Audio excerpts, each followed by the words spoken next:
నారాయణపేట జిల్లా కేంద్రం సమీపంలోని పేరపల్ల గ్రామంలో భూ మాయాజలం యథేచ్ఛగా కొనసాగుతున్నది.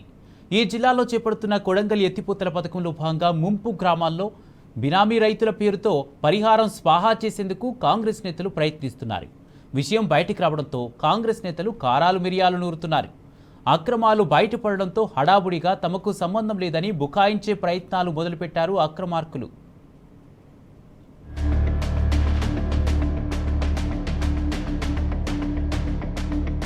కొడంగల్ అవినీతికి నారాయణపేట ఎత్తిపోతల పథకంలో కాంగ్రెస్ నేతలు పాల్పడుతున్నారు. కౌలు రైతుల పేరుతో బినామీలను సృష్టించిన కాంగ్రెస్ నేతల అక్రమాలు ఒక్కొక్కటిగా బయటపడుతున్నాయి. నారాయణపేట జిల్లా పేరపల్ల గ్రామంలో జాయమ్మ చెరువు కట్ట పెంచడానికి గతంలో అయితే ఇప్పుడు ఎకరాలు సేకరించారు. 371 మరోసారి కట్ట పెంచుతున్నామని, అందుకు మరో 100 ఎకరాల భూమి ముంపులోకి వస్తుందని కాంగ్రెస్ నేతలు నమ్మబలుకుతున్నారు. ఈ మేరకు ఇరిగేషన్ అధికారులపై ఒత్తిడి తీసుకొచ్చి దీనికి అనుగుణంగా పావులు కదుపుతున్నట్టు విశ్వసనీయ సమాచారం. మరో 100 ఎకరాల వరకు ముంపునకు గురయ్యే అవకాశం ఉందంటూ భూసేకరణకు నోటిఫికేషన్లు రెడీ చేస్తున్నట్టు తెలుస్తుంది. మరో వారం 10 రోజుల్లో ఈ నోటిఫికేషన్ విడుదల అవుతుందని అధికార యంత్రాంగం చెబుతుంది.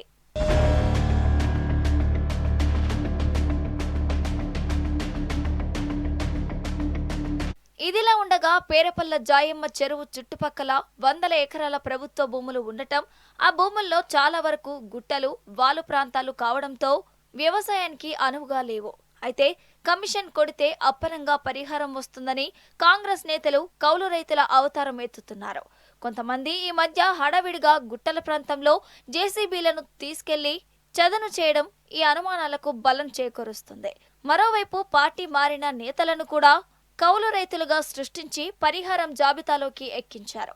ఇప్పటికే 2-3 జాబితాలు తారుమారయ్యాయని రైతులు అంటుండటం పరిహారం పక్కదారి పడుతుందనే ఆరోపణలకు బలం చేకూరుస్తుంది.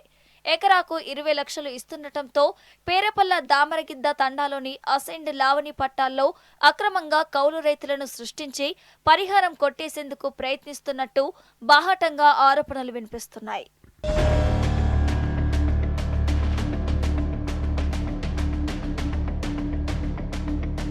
నారాయణపేట జిల్లా పేరపల్ల గ్రామంలో 998 ఎకరాల్లో ప్రభుత్వ భూములు ఉన్నాయి.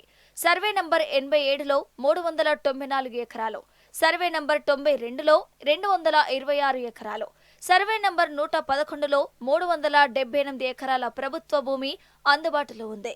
ఇవన్నీ పనులు జరిగే ప్రాంతానికి ఆనుకొని ఉంటాయి. అందులో వ్యవసాయ యోగ్యమున్న చోట అదే గ్రామానికి చెందిన దళితులు, బీసీలు సాగు చేసుకుంటున్నారు. ఈ భూములే ప్రస్తుతం కాంగ్రెస్ నేతలకు కాసులు కురిపించే బంగారు భూములుగా మారాయి.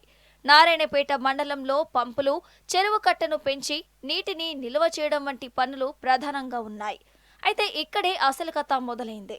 గుట్టలు, ఎగుడు దిగుడు ప్రదేశం ఎక్కువగా ఉండటంతో ఈ భూముల్లో కూడా కౌలు రైతుల పేర్లతో రికార్డుల్లోకి వచ్చేశారు కాంగ్రెస్ నేతలు.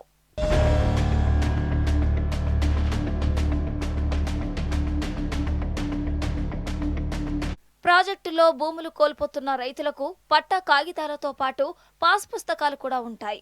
ఈ పాస్ పుస్తకాలను ఆధారంగా చేసుకుని ఎంత భూమి ముంపునకు గురైందో వాటికి మాత్రం పరిహారం ఇచ్చి ఆ భూమి మొత్తాన్ని ప్రభుత్వం తీసుకుంటుంది.